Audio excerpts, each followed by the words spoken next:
Neste vídeo vamos falar sobre os capítulos 36, 37 e 38 de Gênesis. A Bíblia não descarta os filhos de Abraão que não eram da linhagem da promessa, da aliança. Tem capítulo que fala sobre Ismael, sobre os filhos dele, e tem capítulo que fala sobre Esaú e os filhos dele. Então existe promessa de Deus e bênção de Deus até sobre os filhos de Abraão que não eram filhos de Sara, não era Isaac. Agora veja bem uma coisa bem interessante na vida de José. Agora nós vamos realmente entrar bastante na vida de José. Parece que o capítulo 36 de Gênesis fala sobre as descendências de Esaú. A gente não sabe exatamente qual o significado espiritual disso, mas faz uma separação entre a história de Jacó e agora nós vamos entrar nos filhos de Jacó, principalmente José, mas também um pouquinho sobre Judá. Veja que coisa interessante sobre o manto.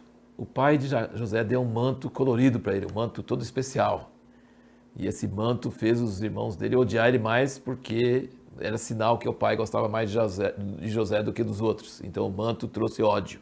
Quando os irmãos dele venderam ele para os midianitas, levaram para o Egito, eles pegaram o manto e jogaram sangue de animal em cima e levaram para o pai. O pai pensou que um animal selvagem tinha pegado José.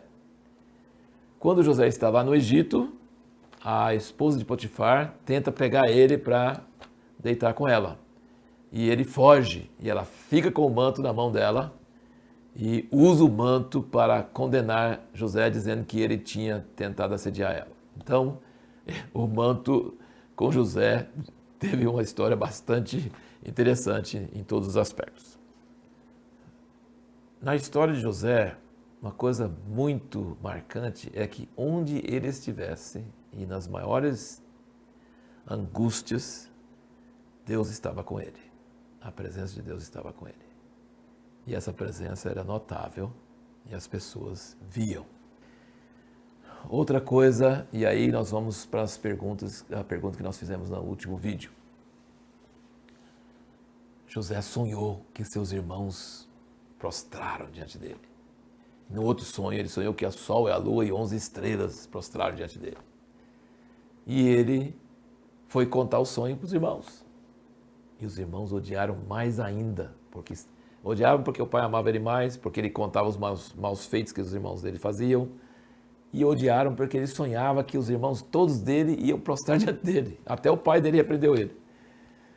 Interessante só de observar que sonho não é cumprido literalmente, porque ele sonhou que o sol e a lua e as 11 estrelas iam prostrar diante dele, mas na verdade o pai e a mãe não prostraram diante dele, foram os 11 irmãos e prostraram muitas vezes. Você vai perceber nos próximos capítulos que ele fala várias vezes que os 11 irmãos prostraram diante dele e no fim, então cumpriu o sonho dele.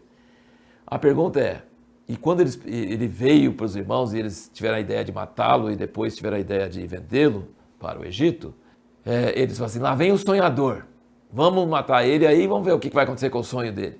Então o fato de ele ter contado o sonho para os irmãos fez eles ficar com ódio dele e eles pensaram que podiam impedir o sonho de ser realizado. Você já pensou?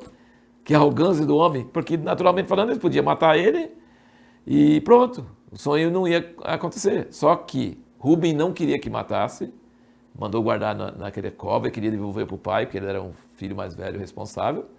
Judá falou, não vamos matar ele não, vamos vender ele, nossa mão será contra ele. Então venderam ele.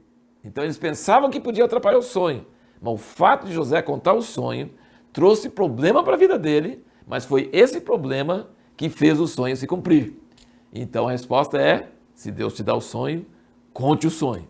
Contar o sonho vai dar problema, porque as pessoas vão te odiar e vão te atacar por causa de contar o sonho. Mas é justamente isso que fez o sonho acontecer na vida de José. Tem 3 fatores importantes que fizeram o sonho acontecer na vida de José. Primeiro, ele contou os sonhos e os irmãos venderam ele para o Egito. Se ele não tivesse ido para o Egito, não ia acontecer. Segundo, ele foi fiel e não traiu Potifar, apesar da mulher assediar ele. Então a sua retidão fez ele ir para a cadeia. Se ele não tivesse ido para a cadeia, que aparentemente era uma coisa terrível, ele nunca teria ido ao governo do Egito.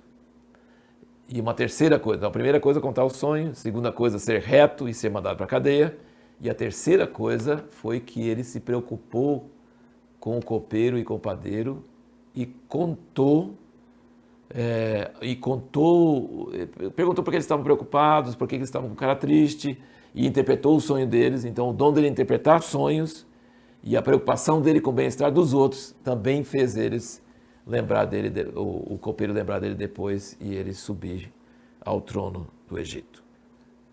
Uma última coisa que é o capítulo 38, que as pessoas ficam inconformadas. Que história terrível de Judá. Ele casou com a cananeia, cultura terrível. Os filhos dele dessa cananeia eram maus, Deus matou eles. Aí ele mandou a viúva dos dois, Tamar, ficar em casa, mas ele não deu o terceiro filho para ela, acho que estava com medo dele morrer também. Aí ela se veste prostituta, Judá vai ter com ela, e ela tem gêmeos, ele quer queimar ela viva, e depois ela mostra que não era a prostituta e que ele que tinha errado, e ele nunca mais esteve com ela. Então, história terrível.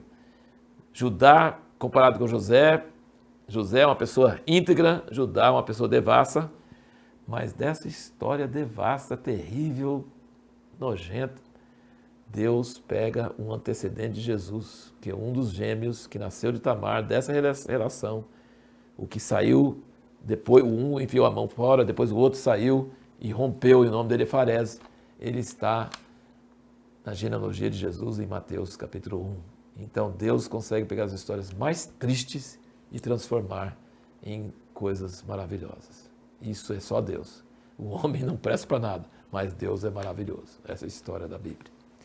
No próximo vídeo, nós vamos responder uma pergunta. O justo pode sofrer muito? E se sim, por quê?